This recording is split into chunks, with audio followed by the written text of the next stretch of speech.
সেদিন দুটা জিনিস আল্লাহকে বলবে। কি বলবে? এক, ফায়াকুলা রাব্বি লাউলা আখরতানি ইলা আজালিন করিব। আল্লাহর রাস্তায়।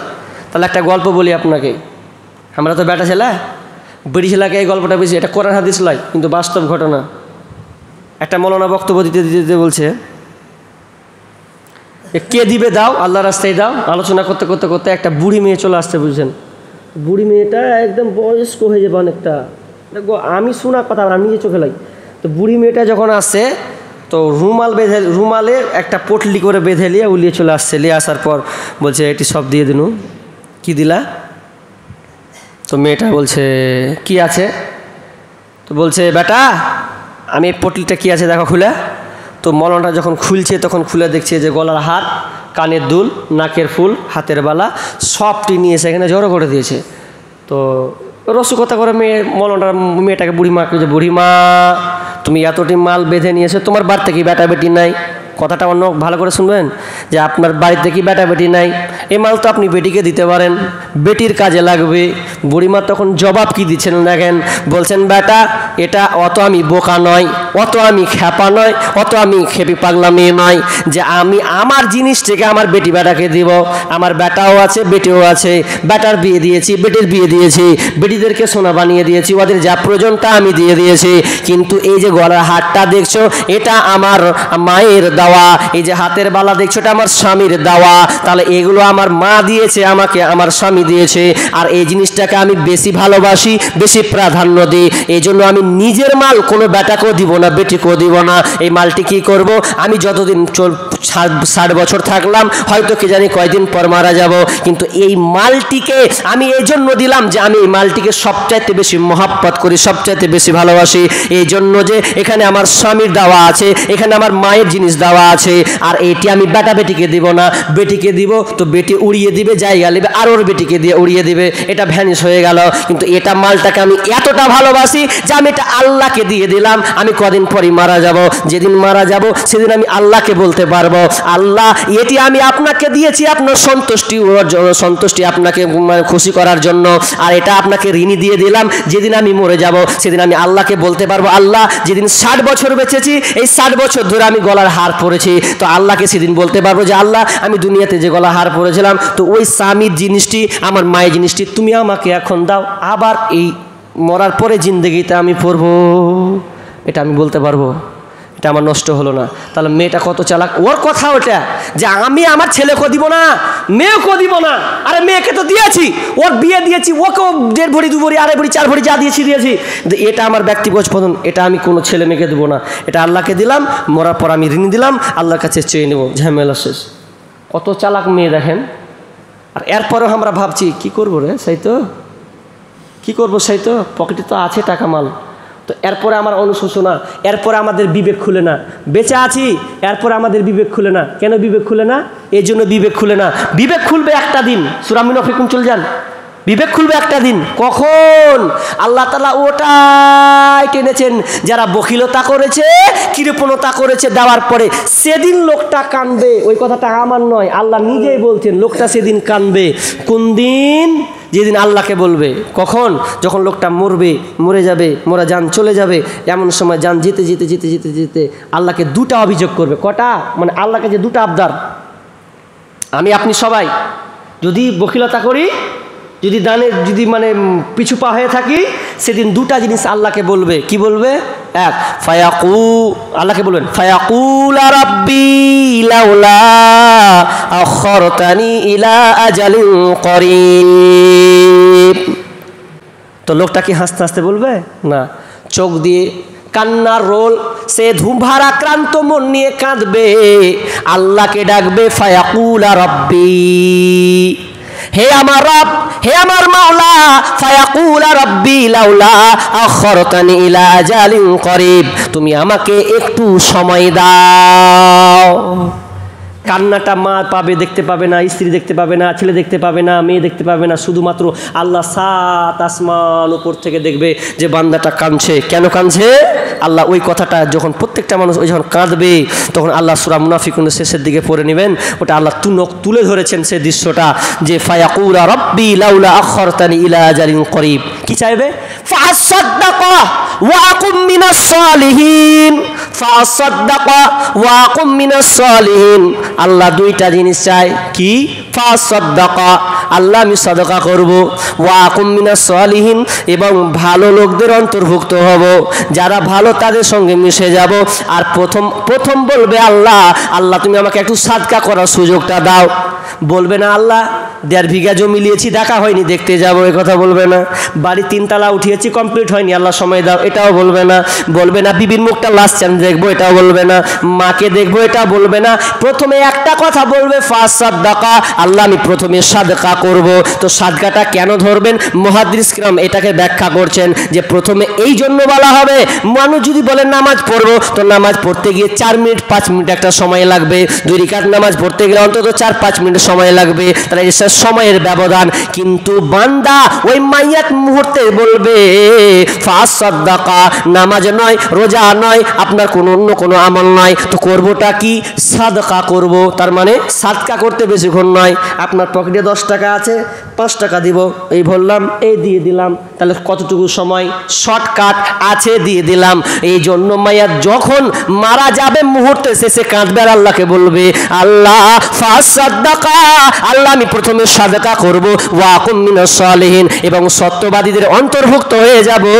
আল্লাহ বলেন ওয়াকুম মিনাস সালিহিন, আল্লাহ বলবেন ওয়ালা ইয়াখিরুল্লাহু নাফসান ইযা জাআ আজালুহা, আল্লাহ বলেন কোশ্চেন কালেও নয়, আর সুযোগ নাই, খুব লাফিয়েছো, 60 বছরের জিন্দেগি নিয়েছো, খুব তোমাকে সময় দিয়েছি, আর তোমাকে সময় দেওয়া হবে না। তুমি যতই কাঁদো, যতই তুমি লাফাও, যত তুমি পানি শুকিয়ে দাও, আমি আর আল্লাহ তোমাকে এই সুযোগটা দেওয়া হবে না। তাহলে মানুষ কাঁদবে সেদিন, তো ওই দৃশ্যটা আল্লাহ শুধু দেখতে পাবে, আল্লাহ ছাড়া কেউ দেখবে না। আল্লাহ ওই কথাটাকে নকল করছেন। তাহলে আমরা এখনও যারা বখিলতি করছি দুনিয়া বিতার ব্যাপারে, আসলে একসাথে চলে, মানুষ কখন দান দেয় জানেন?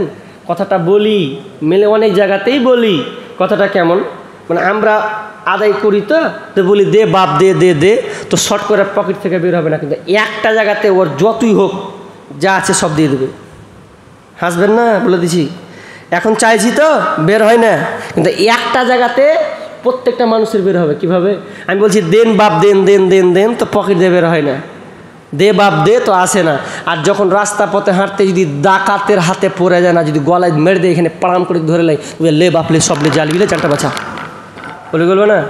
এখন বলছি দে বাপ দে, আর যখন আপনাকে ডাকাত যখন এখানে প্রাণ করে ধরে নেবে, তখন বলছি জানটা বাচ্চা, বাপ বাপ বলছি, সব যা আছে লিয়ে লে, আমার জানটা এখন ভিক্ষা দে, কিছু করবো না। মানে যখন গলাতে পড়বে সেদিন, উদাহরণটা দিয়েছি কিন্তু এটা বুঝার আছে এখানে, যে গলায় যেদিন পড়বে সেদিন আপনি হচ্ছেন। তা আমরা যখন ভালোভাবে চাইছি তখন আর আসছে না যে দিব কি দিব না, কিন্তু বখিলতার জিন্দেগি করিয়ে মিডিলে যদি হয় তো বিষয়টা অ্যাঙ্গেলে টানলে বলে দেবো। তো বিষয়টা দানের দিকে একটু যাবে। তো কোরআনে আল্লাহ সুবহানাহু ওয়া তাআলা ইনফাক এই শব্দটা 25 বার ব্যবহার করেছেন। ইনফাক, ইনফাক মানে জানেন খরচ করা। ইনফাক মানে কি? খরচ করা। আল্লাহ সুবহানাহু ওয়া তাআলা খরচের কথাটা বলছেন যে তোমরা খরচ করো।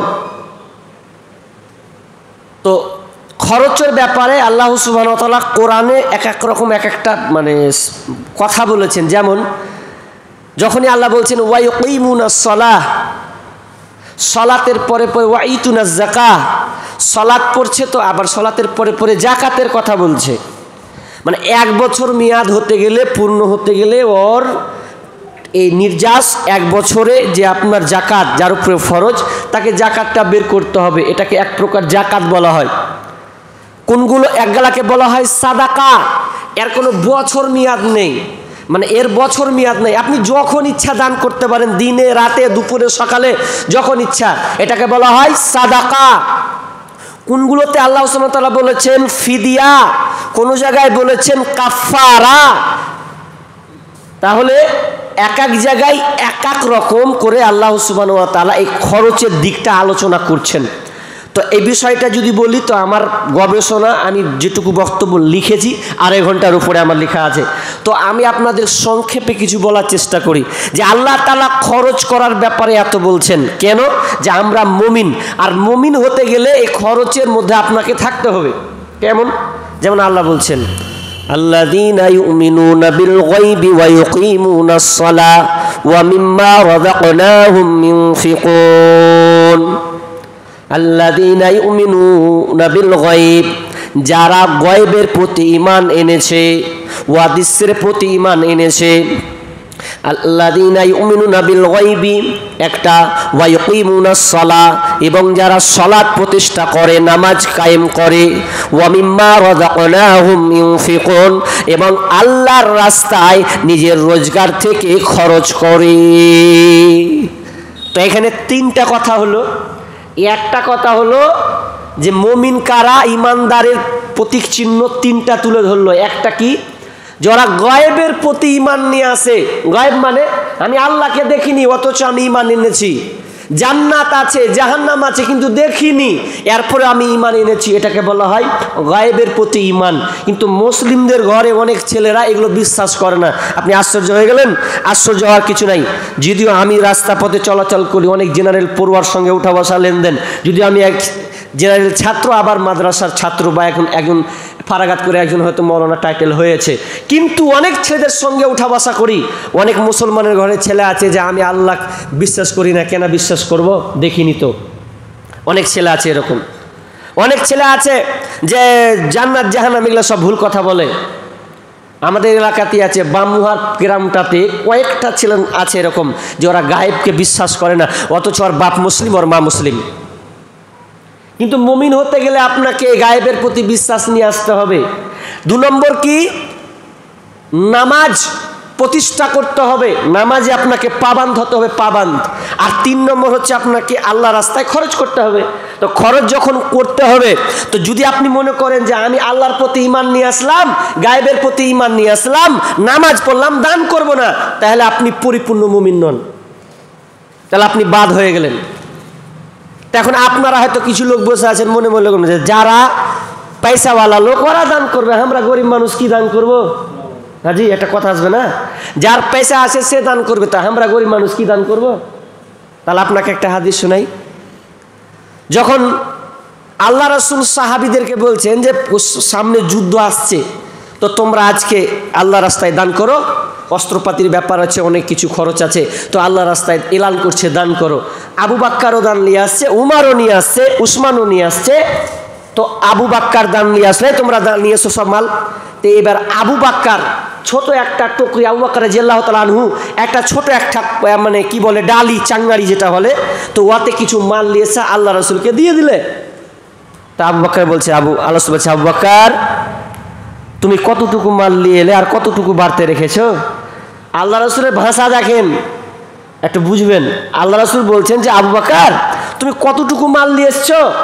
তো বলছে আল্লাহ রাসূল, আল্লাহ এবং রসুলকে রেখে বাড়িতে যা ছিল সব আজকে এখানে জমা করে দিলাম। একটা কথা, কেমন কথাটা দেখেন। এবার উমার দান নিয়ে আসেন, উমর বিন খাত্তাব দান নিয়ে আসছেন। তো দান নিয়ে যখন আসছেন, তখন এবার আল্লাহ রাসূল উমারকে জিজ্ঞাসা করছেন, উমার আচ্ছা তুমি বাড়িতে কতটি রেখেছো আর কতটি নিয়ে এসছো? তখন উমর রাদিয়াল্লাহু তাআলা বলছেন যে ইয়া রাসূলুল্লাহ, আমি অর্ধেক বাড়িতে রেখেছি আর অর্ধেক আপনার কাছে জমা দিলাম। অর্ধেক বাড়িতে রেখেছি আর অর্ধেক মাল আমি এখানে আপনাকে জমা দিলাম। আর আল্লাহ রাসূল বললেন না যে তোমরা কয় কিলো মাল নিয়ে এসেছো, কে কম নিয়ে এসছো আর কে বেশি নিয়ে এসছো, এটা নয়। আল্লাহ রাসূল কোয়ান্টিটির দিকে না গিয়ে শুধু বলল যে তোমরা কি রেখেছো বাড়িতে আর কি নিয়ে এসেছো। তো আবু বকর বললেন যে আল্লাহ এবং রসুলকে বাদ দিয়ে, আল্লাহ এবং রসুলকে রেখে দিয়ে বাড়িতে যা ছিল সব আমি এখানে জমা দিয়ে দিয়েছি। উমারকে জিজ্ঞাসা করা, উমার বলল যে আমি 50% বাড়িতে রেখেছি আর 50% আমি আপনাকে জমা দিলাম। তো আল্লাহ রসুল যদি জিজ্ঞাসা করতো যে কে কতটি নিয়ে এসেছো, কোয়ান্টিটি যদি করতো যে কতটি পরিমাণ নিয়েছো, তাহলে কিন্তু আবু বকর হেরে যায়। কিন্তু এখানে আল্লাহ রসুল কি কৌশল করলেন যে তোমরা বাড়তে কতটি রেখেছো। অথচ উমার অনেক মাল নিয়ে এসেছিলেন, 50% নিয়েই চলে এসেছে। আর আবু বকর সামান্য একটা খুঁড়িতে চাঙ্গারিতে কয়েক যেটা খাবার ছিল, কিছু গম কি বুটা যায় কিছু ছিল, ওই টাকা নিয়ে এসে আল্লাহ রসুলের কাছে জমা দিয়ে দিলে।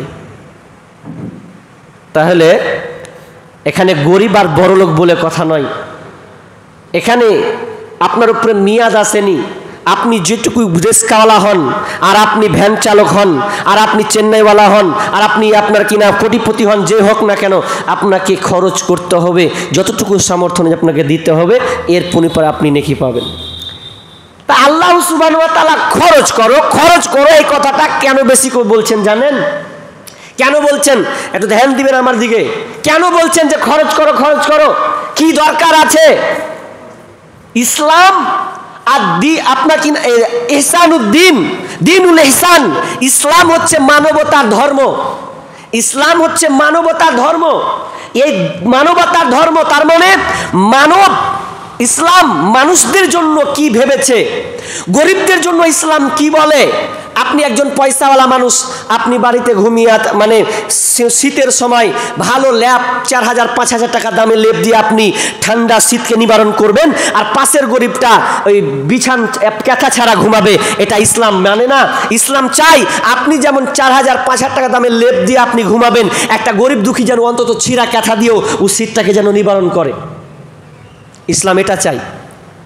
আপনি প্রতিদিন পোলাও খাবেন, বিরিয়ানি খাবেন, চিকেন খাবেন, গরুর মাংস খান, কিন্তু আপনার প্রতিবেশী যে গরিবটা আছে ও যেন আপনার ডাল ভাত দিয়ে আলু সানা দিয়েও যেন তার দিনটাকে অতিবাহিত করতে পারে, এর নাম ইসলাম।